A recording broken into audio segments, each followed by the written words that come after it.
Nona etapa: importância da palavra diária. Com a orientação que você já recebeu, tomando conhecimento dos segredos da arte de falar, assume o compromisso diário de ser o orador em todas as reuniões.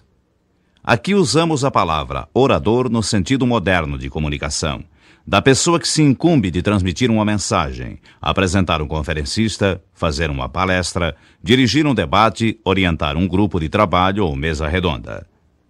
O bom comunicador deve estar sempre atento, preparado para todos os momentos de que participar.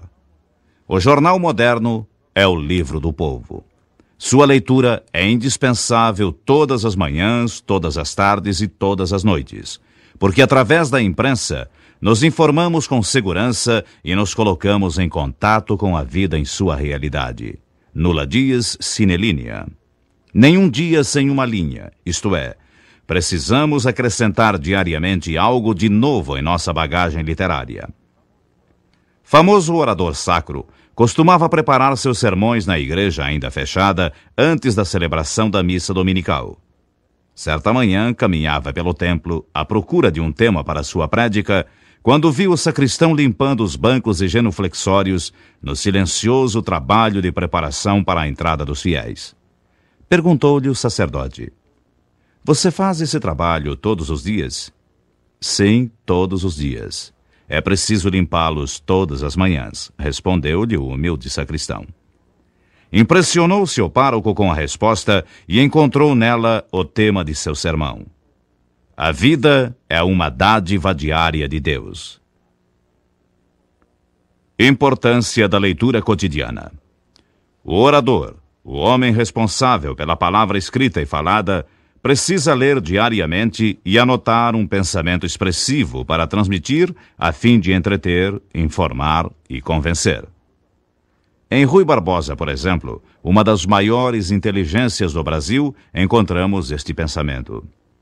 A inteireza do espírito começa por se caracterizar no escrúpulo da linguagem.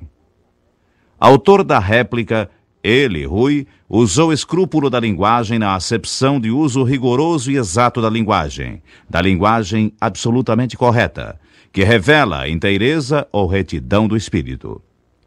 Nós nos identificamos pela nossa linguagem correta, pelo cuidado em transmitir as ideias, em expressar o pensamento e exprimir nossas impressões. Arte é a expressão de nossas impressões, e a comunicação está ligada à arte de falar, de transmitir conhecimentos e de persuadir. A importância das siglas mnemônicas. A palavra mnemônico significa relativo à memória. É a prática que facilita as operações da memória. É um meio auxiliar de decorar o que é difícil reter. A memória, faculdade de conservar ideias e conhecimentos adquiridos anteriormente, facilidade de reter de cor o que se aprendeu, é importantíssima para o orador. Pensamentos em prosa, passagens poéticas, devem ser citados de cor, acrescentando sempre o nome do autor. Um bom orador não deve dizer "de acordo com conhecido escritor", mas "segundo Machado de Assis", ou "como escreveu Castro Alves", ou "segundo disse Rui Barbosa". Há um sem número de siglas mnemônicas interessantes que nos ajudam à memória, como por exemplo, AIDA, atenção, interesse, decisão e ação. O bom divulgador deve lembrar-se de que, de forma geral, o nome AIDA, em primeiro lugar, desperta a atenção através de uma delicada pergunta: qual a sua leitura diária predileta? Depois, provoca o interesse por um determinado tipo de leitura, como leitura de jornais, revistas e romances. Em seguida, conduz à decisão a pessoa a quem se fala. E, finalmente, a ação, a faculdade de praticar alguma coisa. Serve ao orador também. Vamos colocar a ida a serviço do orador. Atenção! O orador deve dizer ao auditório que vai falar, por exemplo, sobre liberdade. E pode fazer ao auditório, conversando com os presentes, uma pergunta: que conceito vocês fazem de liberdade? A pergunta desperta a atenção dos presentes. O orador pode colher algumas definições ou conceitos e destacar um dos mais expressivos como: liberdade é tudo o que podemos fazer permitido pela lei. Só pode, então, haver liberdade com responsabilidade. Depois, manter o interesse do auditório pelo tema desenvolvido, fazendo considerações em torno de um pensamento digno de citação. Por exemplo, a liberdade consiste em fazer o que devemos e não o que queremos. É o dever de fazer inspirado na própria liberdade, o dever de servir, de atender, de estender a mão a todos pelo ideal de confraternização. Prosseguindo, estimular os presentes à decisão, lembrando-os de que nos decidimos a preservar a liberdade pela constante vigilância dos direitos e deveres. Finalmente, a ação, isto é, o propósito de defender intransigentemente a nossa liberdade sob o império da lei. Daí o pensamento latino, libertas sub lege, a liberdade sob o império da lei. Cabe também na peroração o pensamento de Montesquieu. A liberdade é o direito que temos de fazer tudo quanto as leis permitem. Este pensamento do autor do Espírito das Leis vem ao encontro do citado no início do discurso ou no exórdio. Assim, todos saem com a mensagem que o orador quis transmitir. A sigla mnemônica dos 12 Césares. Outra sigla que será interessante você guardar, pois lhe poderá ser útil, é aquela que dá, em ordem cronológica, o nome dos 12 Césares. Se for capaz de citar durante um discurso na ordem de gestão o nome de cada um dos imperadores que receberam o nome de César, você será admirado por sua prodigiosa memória. No entanto, embora possa parecer difícil, isso será sumamente fácil de ser conseguido, se você estiver disposto a decorar apenas 3 palavras. São elas: Cesáltica, Claunegalo, Vivestido. A primeira palavra deve ser dividida da seguinte forma: Cés, referente àquele que deu título à palavra César, pois esse era seu sobrenome real. Aliás, diga-se à guisa de esclarecimento que alguns historiadores apontam o nome César como vindo de Cesarina, mãe de Júlio, o primeiro dos 12 Césares. Au, referente a Augusto, e a seguir Tibério. Calígula. A segunda palavra divide-se assim: Cláudio, Nero, Galba, Óton. E a terceira, Vitélio, Vespasiano, Tito, Domiciano. Assim, guardando na memória as palavras Cesáltica, Claunegalo e Vivestido, você demonstrará sempre que necessário um conhecimento acima do que se espera vulgarmente das pessoas, pois essa é uma informação incomum para ser guardada e pouco fácil de ser obtida. Isso denota, entre outras coisas e antes de tudo, cultura.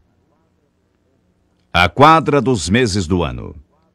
Tendo por finalidade fazer as crianças guardarem com mais facilidade quais os meses do ano que têm 30 ou 31 dias, havia uma quadra que era cantada na escola com as seguintes palavras: 30 dias tem novembro, abril, junho e setembro. 28 tem só um, todos mais 31. Levando-se em conta que fevereiro deve ser posto à parte por não ter nem 30 nem 31 dias, note que se você decorar apenas a primeira parte da quadra, 30 dias tem novembro, abril, junho e setembro, terá por exclusão a relação de todos os demais que tem 31. Como além do conhecimento há ocasiões em que é imprescindível a rapidez de raciocínio, este sistema lhe pode ser de grande utilidade. A sigla TIL. TIL é a sigla lembrada por Dale Carnegie em sua obra já citada. T é a letra do tema ou tópico. Comece a sua apresentação enunciando exatamente o tema que o orador vai abordar. I é a inicial de importância. Nesta fase é que o apresentador lança a ponte sobre a área entre o tópico e os interesses particulares do grupo. A letra O refere-se ao orador. Nesta fase, são apresentadas as destacadas qualificações do orador ou conferencista, particularmente aquelas relacionadas com o seu tema. Finalmente, pronuncia-se o nome dele de forma distinta e clara. Vamos a um exemplo de apresentação baseada na fórmula TIO. O tema de nosso conferencista é a linguagem na comunicação moderna. A utilização dos elementos de uma língua, no caso da língua luso-brasileira ou português do Brasil. Precisamos atualizar a nossa linguagem? Qual o tratamento que se deve usar para um auditório de estudantes? Correção de linguagem é o mesmo que pedantismo? O conferencista responderá a essas perguntas e a todas as outras referentes ao tema. Possui muita experiência no ensino da língua portuguesa. É professor por concurso de sua disciplina e pode falar com absoluta segurança e indiscutível autoridade. É também autor de diversas obras de sua especialidade. Minhas senhoras e meus senhores, o conferencista é o professor Fulano de Tal, catedrático desta universidade. O orador que faz uma apresentação deve ser objetivo, usar linguagem simples e direta. Observar não mais que 1 minuto ou 30 segundos para isso. Não demorar-se em considerações longas sobre o conferencista. É conhecida a história seguinte que parece história ou ficção, mas aconteceu mesmo em São Paulo. Conhecido orador, famoso pela sua prolixidade, pelo excesso de palavras, sempre muito longo, difuso e redundante, apresentou o famoso conferencista que iria falar sobre o tema Os Bandeirantes. Na apresentação, revelando conhecer também o assunto, falou sobre Fernão Dias Pais e Raposo Tavares durante 45 minutos, tempo equivalente a 15 laudas datilografadas.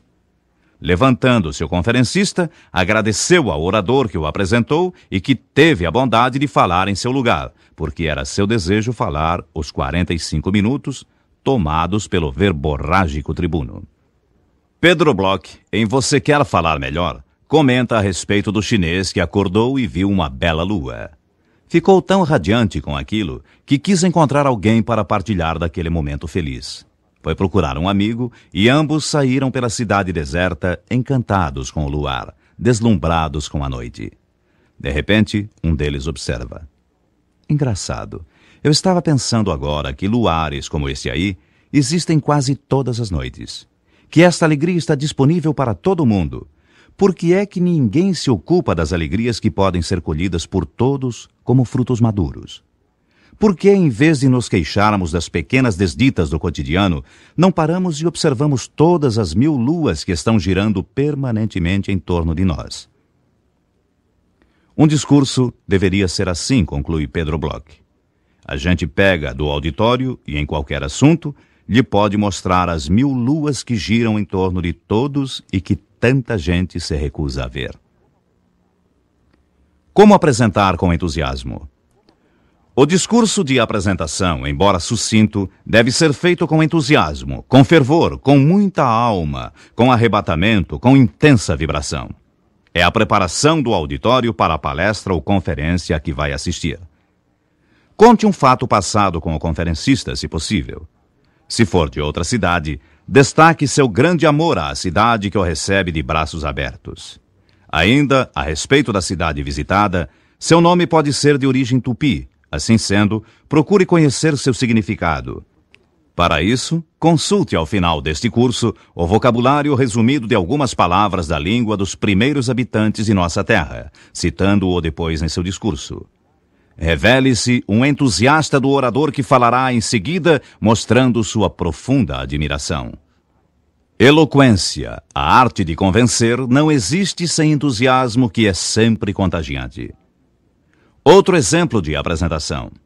Agora o tema para o conferencista é o desenvolvimento do Brasil, país do presente, mundo do futuro. Quais são as etapas de nosso desenvolvimento? Qual o período que marcou a verdadeira decolagem para o progresso? Ganhou o Brasil os desafios que lhe foram feitos através dos tempos?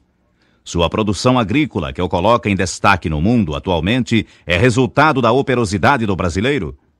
A essas perguntas responderá o ilustre conferencista de hoje. Palavra fácil, domínio absoluto da técnica de comunicação, eloquente, orador de talento invejável. Autor de obras importantes de estudos brasileiros, conhece bem o nosso país e acredita ardorosamente em seu desenvolvimento. Depois, concluir assim: com a palavra, o professor fulano de tal, da Universidade Popular. Pronuncie claramente o nome do conferencista para que todo o auditório guarde o seu nome. Siga esse método na apresentação de um conferencista e você será sempre considerado um bom orador e apresentador respeitado. Arte de ler um texto. Vamos encerrar esta etapa com os 10 mandamentos sobre a arte de ler um texto. Primeiro, leia pausadamente, pronunciando bem as palavras, principalmente os S's e R's. Segundo, observe a pontuação do texto que o conduz a uma comunicação melhor. Terceiro, existem palavras que precisam ser destacadas a fim de despertar o interesse do auditório. Assinale as palavras que devem ser destacadas. Quarto, treine a leitura do texto, lendo-o várias vezes em voz alta. Quinto, grave o texto em fita cassete e procure ouvi-lo atentamente. Sexto, procure entender antecipadamente aquilo que está lendo. Sétimo, não deixe de acompanhar o auditório mantendo um duelo fisionômico com ele. Oitavo, nunca leia o título ou subtítulo, diga-o de cor. Nono, não esconda o rosto atrás das folhas do texto. Décimo, se errar na pronúncia de uma palavra, não fique em pânico, nem passe adiante. Volte ao início da frase e pronuncie a palavra correta e pausadamente. Errar é humano, persistir no erro é diabólico. Aqui termina esta etapa. Para melhor aproveitamento do programa que você vem fazendo, é importante que ouça cada uma das etapas em ordem sequencial e tantas vezes quantas achar necessário para uma boa assimilação do